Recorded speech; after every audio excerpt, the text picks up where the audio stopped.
Hey there, Amanda from the Happy Homestead. You may remember about 6 weeks ago, I published a video, which I will share above here, of part 1 of foraging and harvesting your own black walnuts.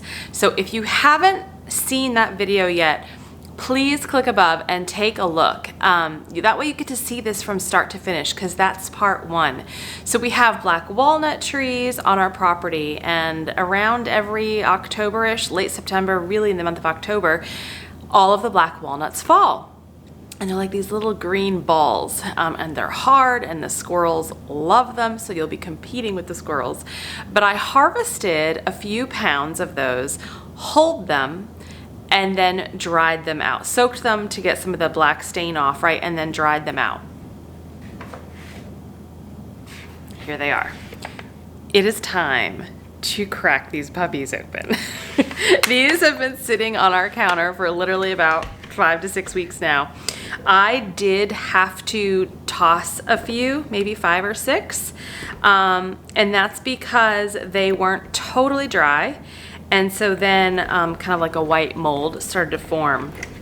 So you want to make sure that when you're storing them, wherever that is for those few weeks, that they are totally dry. So there should be no white, kind of like white fuzzy mold anywhere on the black walnut. So I have a little over 3 pounds here today, and we're gonna crack these open. So by watching part 1 and part 2, this video of this process, you are going to understand why black walnuts are expensive, because they are a process and they are not as easy to crack open as, say, an English walnut or any other nut, especially with like a handheld cracker. So I am in no way affiliated with the company or this product, but 2 years ago, I purchased Grandpa's Goody Getter. I'm leaving the labels on there, but the Grandpa's Goody Getter. I have it right here on the counter. I'll show you. But this is good for black walnuts, English walnuts, pecans, Brazil nuts, almonds, macadamia, and hazelnuts. It's basically a hardcore nutcracker, because that's what I needed. Now, you do not need to go buy this. If you want to crack your own black walnuts at home, then do so. But a word of caution, don't do it in your house. Like, don't do it on your countertops. Don't do it on your floor. Don't do it on your deck. Like, go into your driveway, maybe on a cinder block, right? Place them on a cinder block, but somewhere a really hard surface that you don't necessarily care about. Because as much of a good aim as you think you're gonna have with a hammer, you're gonna miss at some point, and so you don't want to do it in your house or on your deck, right? Do it outside on concrete, cement, pavement. And you're gonna want to use either a really heavy-duty hammer or a metal, like steel mallet. So you're gonna need a lot of force to crack it open. So you can do that. I bought this, like I said, a couple of years ago because it just worked really well. I don't have it mounted, so you're gonna see me kind of finagling a little bit here on the counter, but let's get cracking. All right, so I've got my walnuts. Here is the nutcracker. It's really not that big. It is heavy, and there is a place, there's holes on either side here and on this side over here, where you can mount it. We just haven't done that yet. Oh, and there's the logo too. It's grandpasgoodygetter.com. Okay, and so all you do is you put the nut in here, and then you basically bring the handle forward. So let's do a couple so you can see the process. I'm gonna tell you, it's not necessarily gonna be as seamless as you might think, but it works. So I put them in. Now when you're looking at a black walnut, it's not necessarily a perfect circle. It's almost a little bit with a top and a bottom, right? It can be hard to see on the camera, but I put it in, not on its side, but top to bottom. And then come forward.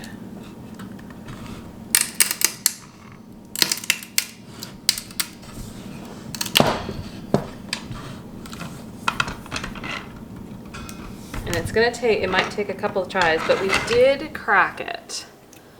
So look, the part of the shell came off.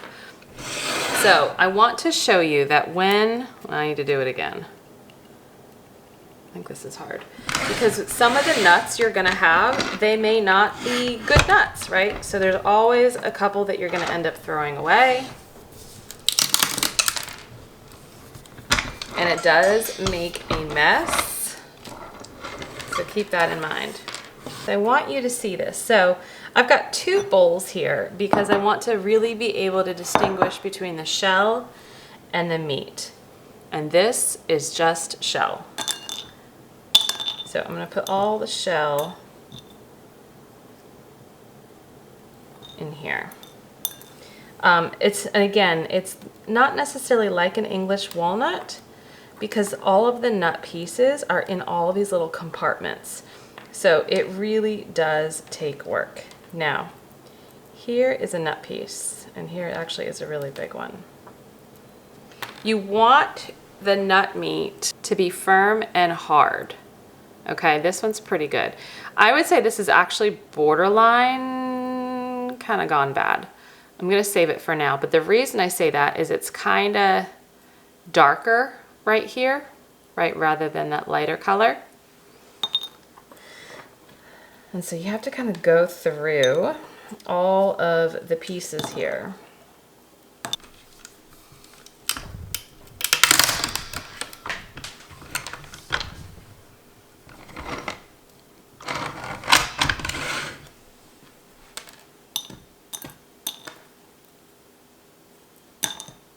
If you can see, it's kind of wrinkly, it's very thin, not a good piece of meat.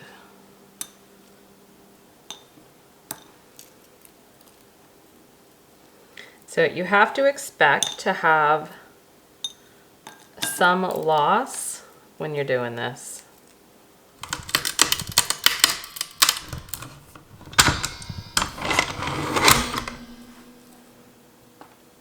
Oh, here's a good one. We got a good one.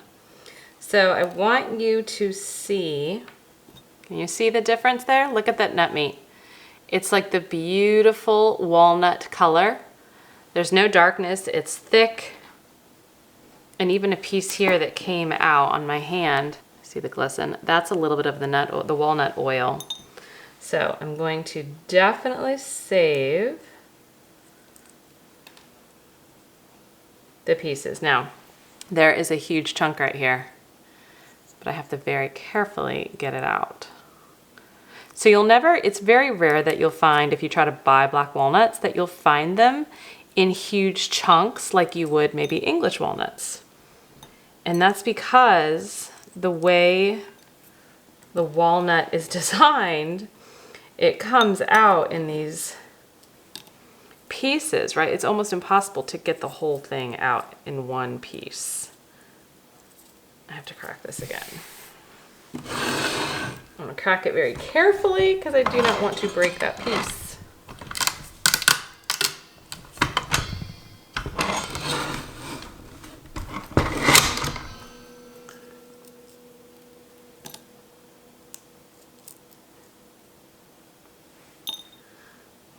And this is where a little pick would come in handy, like a seafood pick or something, so you can get as much as possible. So I have cracked probably 5, and that is the first one that I've seen with a good quality meat. So I'm just gonna keep going here, and I will let you know once I'm done how much nut meat we get.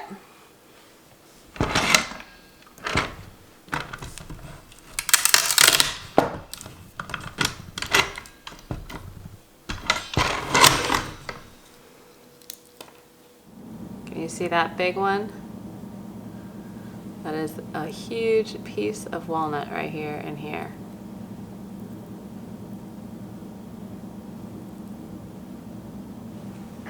Well, I'm done. I got all of the walnuts shelled. It took about an hour. It was a lot of work. Now, I want to show you what I got, and you're going to be like, what? And you're going to wonder if that was worth it. It is, trust me. So these are all the black walnuts. You'll see that there's some pieces, right, that are a little bit darker. And those that I saved a little bit darker, they are on their edge of being good or not good. I mean, nothing's gonna kill you. It's not gonna hurt you, right? It's just whether it tastes good or not. But I got a decent amount. I'll notice that a lot of the larger walnut pods really did produce the better nut meat. And I don't know if that's because the smaller ones were immature when I harvested them, or if I let them dry out too long. It could be a little bit of both. I went between 5 and 6 weeks from the moment of harvest to today. I think next year I'd probably go 4 weeks and try it there. But I got some really big pieces. It's hard to get a big walnut piece, a black walnut piece, just how they are within the pod. Here's a decent size one. So yeah, I got some pretty good ones, but we're gonna weigh this and then they're gonna go directly in the freezer. Before I do that, I wanted to let you know that if you've never tried a black walnut, try to find some in the store. See if you like them before you go to all this trouble. They have a very distinct flavor. It's a little more bitter than an English walnut. So if you're expecting to taste like a normal walnut that you would have tasted anywhere else, you'll be a little surprised. There is very distinct flavor. They are good though. They're great in cookies, brownies. I actually used some of my walnuts from last year to make pesto, and I have that frozen in the freezer right now. So you can use it in almost any replacement that you would regular walnuts. Just know that there will be a little bit difference in taste. Okay, I'm gonna get these weighed, like I said, and put them in the freezer. Just like any other nut, they have oils in them and they can go rancid, right? And all this hard work, I can't let that happen. So you should really keep any of your nuts in the refrigerator or freezer in general. We keep them in either the fridge or freezer, but these are going to stay in the freezer until I'm ready to use them.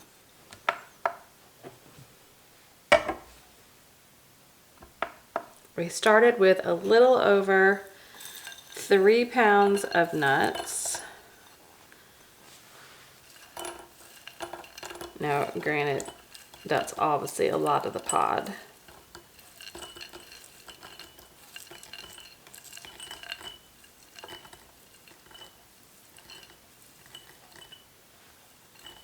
I had a lot more last year too, and I can't tell if that's because I harvested more or I shelled them earlier. Okay, we are at 2.4 ounces. So, not too bad. It's enough for a recipe of cookies or brownies. And yes, this was a lot of work. There is no doubt about it. But like I have said before in other videos, anything that is really worthwhile doesn't always come easy, right? It is work. And these are going to taste amazing, however I decide to use them, because I did them.